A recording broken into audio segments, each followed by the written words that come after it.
Bonjour à tous et re-bienvenue sur ma chaîne pour cette deuxième vidéo dans laquelle je vais parler de mon quotidien depuis début août jusqu'à aujourd'hui, donc de mon arrivée au Japon jusqu'à maintenant. Alors avant de commencer cette vidéo, oui, j'ai coupé mes cheveux, ils ne sont pas tombés tout seuls, sinon ce serait un problème pour mon futur, je ne veux pas de calvitie. Merci, ça ira, je passe mon tour. Avant de commencer cette vidéo, encore une fois, j'aimerais également remercier les personnes qui ont été super enthousiastes face à ma première vidéo. Merci beaucoup du soutien, ça fait réellement plaisir. Je m'attendais pas à autant de bonnes réactions, donc c'est super sympa. Voilà, merci beaucoup. Et bien sûr, j'espère que cette vidéo vous plaira tout autant que la précédente.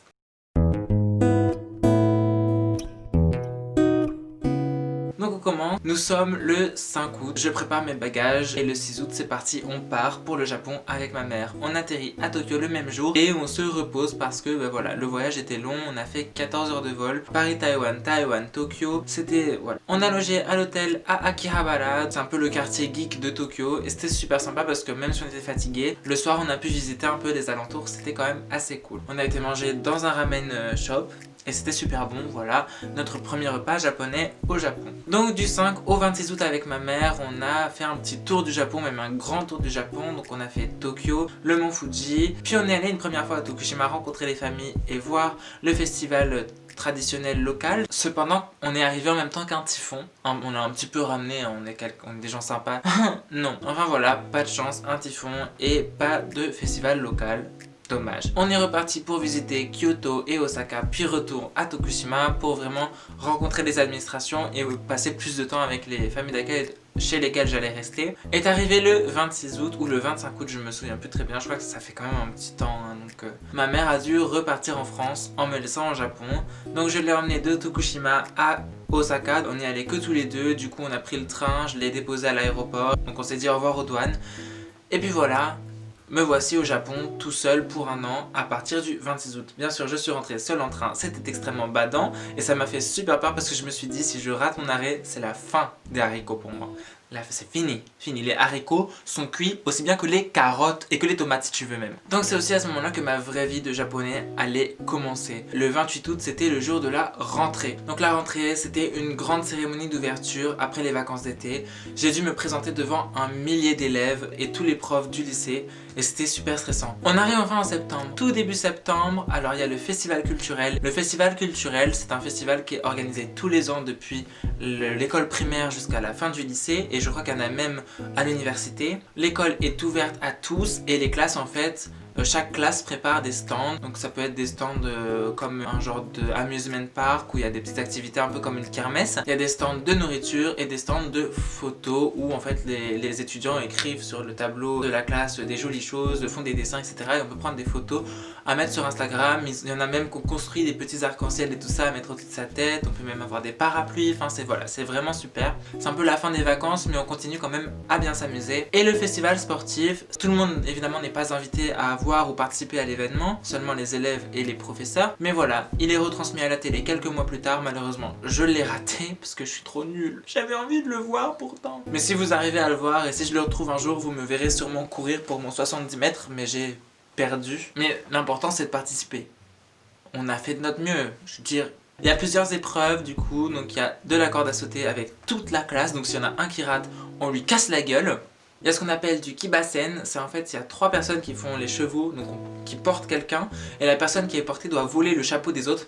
Elle porte aussi un chapeau hein, bien évidemment, et le but c'est de voler le plus de chapeaux possible sans se faire voler le sien. J'étais la personne qui était en haut, donc qui devait attraper les chapeaux et protéger le sien. C'était pas facile, mais c'était super amusant. C'est très dangereux, hein, ne faites pas ça chez vous, s'il vous plaît. On évite de se casser la gueule, hein, à 2 mètres de haut, ça fait mal peut-être. Il y avait un relais et il y avait du tir à la corde, enfin c'était super sympa. Ensuite les cours ont commencé, mon emploi du temps est arrivé, donc j'avais un emploi du temps aménagé. Je prenais pas les cours de sciences pour avoir du temps pour étudier le japonais avec mes manuels. Dans mon temps en fait libre, entre guillemets, j'allais à la bibliothèque de l'école pour étudier par moi-même. Octobre est arrivé et avec octobre, notre prof de japonais a fait son apparition. Une prof de japonais bénévole est venue nous faire cours à moi et à l'étudiant italien pour qu'on apprenne le japonais plus vite et plus efficacement. C'était une prof qui était retraitée en fait de Johto et qui revenait expressément pour nous faire cours, exclusivement pardon, pour nous faire cours. Voilà, c'est très sympathique de sa part et elle cartonne, j'aime beaucoup cette prof, elle est super sympa. Comme tous les autres profs du lycée d'ailleurs. En octobre aussi, j'ai commencé à apprendre les kanji, je me suis inscrit au concours du JLPT au niveau 3, sachant que le plus difficile est le niveau 1 et que le plus facile est le niveau 5. Je savais pertinemment que le niveau 3 était trop dur pour moi, mais je me suis dit, allez, on tente, je l'ai raté. C'est un échec cuisant. Mais bon, ce sont des choses qui arrivent. Et puis tant pis, c'est pas grave, on retentera l'année prochaine. Hein. C'est nul. En octobre, on a aussi rejoint les clubs. Donc c'était fin septembre, début octobre. On a vraiment dû choisir les clubs qu'on voulait rejoindre. Et c'était la deadline, sinon bah, tu rejoins pas de club et puis tu fermes ta bouche. Donc j'ai rejoint le club d'art plastique, le club d'arrangement floral et le club de langue étrangère. J'ai pas rejoint de club sportif, mais il y en a plein, il y a énormément de clubs, ça dépend dans quel lycée on va. Mais voilà, les clubs sportifs sont très compétitifs. Il y a des compétitions en fait interscolaires, déjà qui commencent avec donc, des compétitions locales, puis départementales, puis régionales, puis nationales. Et c'est vraiment un gros truc. Donc voilà, pour pas déranger les équipes, je n'ai pas rejoint les clubs sportifs, je ne suis pas un master du basket, ni même du foot, ni même du baseball. Je me débrouille pas mal en volley, mais voilà, j'en ai pas fait pendant 6 ans de ma vie quoi non plus. C'était juste au lycée, à l'école. La manchette. Novembre est arrivé, j'ai passé mon examen bien évidemment et j'ai aussi changé de famille d'accueil pour la première fois. Il faut savoir que pour l'instant là où j'en suis avec 4 familles d'accueil. Elles sont toutes aussi formidables les unes que les autres et toutes aussi sympathiques. C'était un vrai plaisir de tous les rencontrer. Et aussi avec mon club d'art plastique, on a un voyage donc qui est organisé pour aller à Kyoto et Osaka pendant un week-end. Donc à Kyoto, on va avoir une exposition des travaux des élèves qui ont été sélectionnés pour la compétition régionale. Et il y avait un travail d'un senpai, donc d'un 3e année quand j'étais en 2e année, qui a été sélectionné pour les nationales. Du coup on était super contents. Et à Osaka, on est allé au musée d'art moderne d'Osaka pour voir une exposition sur l'art autrichien. Ça n'a aucun rapport avec le Japon, mais bon, pourquoi pas. C'était super intéressant et je vous conseille vivement, si vous allez à Osaka, d'aller à ce musée d'art moderne. Le bâtiment en lui-même est super joli. J'essaierai de vous mettre des photos en même temps que je parle dans tous les cas. Voilà. Décembre est arrivé et avec décembre, le mois des fêtes, les illuminations pour Noël. Alors sachez que Noël n'est pas comme en France du tout. Noël est plus une fête de couple qu'une fête de famille ou qu'une fête entre amis. Bon, entre amis ça se fait quand même, mais en famille c'est pas aussi important que ce qu'on a en France. Par exemple, on fait pas de gros sapins, on décore pas toute la maison. Il reste que il y a quand même des événements qui se déroulent et ça reste très sympathique. Donc dans la ville, il y a les illuminations, on a des vacances pour Noël et avant les vacances, un peu en classe, ben voilà, on fait un peu comme en France, des activités un peu plus fun que ce qu'on fait d'habitude en classe. Donc j'ai fait Noël avec ma famille d'accueil, on a fait un petit peu un truc à la française, un peu plus gros que ce qu'ils faisaient d'habitude, donc on a fait vraiment la cuisine avec la mère de famille, etc. C'était super sympa. On s'est offert des petits cadeaux, etc. C'était vachement cool. Il y a quelque chose qui est très commun à Noël au Japon, c'est d'aller au KFC. Les gens vont au KFC à Noël à défaut d'acheter la dinde de Noël, c'est moins cher et puis ça reste pas mauvais quoi. Enfin, après j'ai rien dit pour votre santé, hein. Ça c'est pas de mon ressort, je ne suis pas médecin. Bonne journée. Est arrivé le réveillon du Nouvel An et alors là ça se passe un peu comme en France du coup, sauf que. Donc bien sûr on a les programmes télé du Nouvel An avec les chanteurs, les trucs un peu drôles, on a plusieurs différents. Voilà, il y a de la variété. Et on a aussi le countdown en ville où c'est une grande fête, les gens vont se rassembler en ville pour compter les secondes avant la nouvelle année. Et c'est super sympa, il y a des concerts, plein de petits stands où on peut acheter de la nourriture. Vous pouvez aussi aller voir le premier lever de soleil de l'année. Donc si vous allez en montagne, etc. Et c'est quelque chose que les Japonais font beaucoup. Mais voilà, pour le Nouvel An, ce qui change pas mal, c'est qu'ils mangent quelque chose de spécial pour le Nouvel An. C'est qu'ils font vraiment un bento, donc un panier repas, avec des aliments qui ont un sens, donc des aliments qui vont vous apporter la joie, le bonheur pendant l'année ou de la bonne santé, etc. On fait des petits mochi à donner au Kami-sama, donc qui est le dieu au Japon, pour avoir de la bonne chance pendant l'année.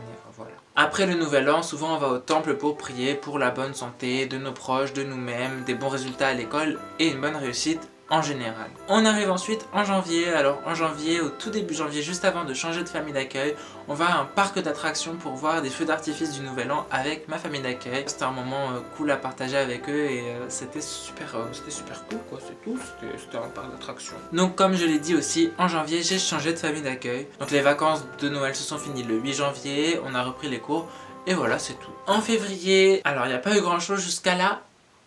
Saint-Valentin. Et vous l'attendiez celle-là, je sais pas si vous l'attendiez peut-être, vous ne l'attendiez peut-être pas, mais la voilà, la Saint-Valentin. La Saint-Valentin au Japon et en France c'est très différent. Au Japon ce sont les filles la plupart du temps qui donnent des cadeaux, des gâteaux ou des chocolats aux garçons ou bien à leurs amis. Donc il y a deux choses qui sont bien différentes, hein, c'est les tomochoko et le reste. Donc tomochoko ça vient du mot tomodachi qui veut dire ami. Et donc c'est ce qu'on offre en fait, des friandises, des chocolats, des gâteaux, des objets parfois à nos amis, voilà. Est-ce que j'en ai reçu? Bah ça me regarde, j'ai envie de vous dire. Bon, j'en ai reçu des tomochoko et ça m'a fait super plaisir de savoir que bah, j'avais des amis quoi. Peut-être. On arrive en mars. Donc un peu avant mars, j'ai changé de famille d'accueil et voilà, la nouvelle famille d'accueil c'est celle dans laquelle je suis actuellement. Ils sont super gentils, super sympathiques, la maman est super intéressée. Je leur sers de temps en temps un peu de prof d'anglais ou de prof de français s'ils ont envie d'étudier le français. Je fais des mouvements très étranges. Waouh, calme-toi! Enfin, à partir du 6 mars, à cause du coronavirus, là où de base l'école se termine, au Japon, hein, on termine les cours en mars pour reprendre en avril et changer de grade. Donc on passe de deuxième à troisième année, de première à deuxième année. On passe du collège au lycée entre mars et avril. Et cette année, malheureusement, avec le corona, on n'a pas fini les cours le 24 mars, mais bien le 6 mars. Ça fait actuellement un mois que je n'ai pas eu cours. Jusqu'au 6 mai, que voulez-vous qu'on fasse? C'est comme ça. Et c'est mieux ainsi parce que j'ai pas envie de mourir. Malheureusement, on n'a pas fait grand chose jusqu'en fin mars. En fin mars, les sakura ont fleuri. On appelle ça en fait au hanami. Donc hana ça veut dire fleur, mi c'est voir, donc allez voir les fleurs tout simplement. La plupart du temps on pique-nique sous les sakura et c'est très dur de trouver une place parce que tout le monde veut le faire. Donc il faut vraiment arriver tôt le matin, prendre sa place sous un sakura et faire au hanami. Cependant cette année avec le coronavirus je n'ai pas fait au hanami, je suis seulement sorti prendre des photos, équipé de mon masque, de mes lunettes et de mon appareil photo. Parce que voilà, s'asseoir ce serait prendre des risques, prendre le train c'est pareil, etc. On reste safe comme on peut, tout en essayant de profiter un minimum parce que bon, rester à la maison pour un voyage d'études, c'est dommage, surtout que Tokushima, à ce moment-là, n'était pas touché du tout par le coronavirus. Donc voilà, je me suis dit c'est le moment, c'est maintenant ou jamais parce que sinon voilà, ça dure qu'une seule semaine. Si vous ratez ça, c'est super dommage. Et on n'était pas en lockdown à ce moment-là, on ne l'est toujours pas. Le 8 avril, j'ai eu ma rentrée, je suis passé en troisième année, on a eu la cérémonie d'ouverture entre guillemets. Ça s'est passé malheureusement dans les classes et pas dans le hall des cérémonies parce que voilà, c'était trop dangereux. On n'a pas besoin que le coronavirus se propage au lycée, ni même autre part d'ailleurs. Le lendemain, donc hier, on n'a pas eu cours et aujourd'hui on a reçu des devoirs à faire pour le mois qui vient.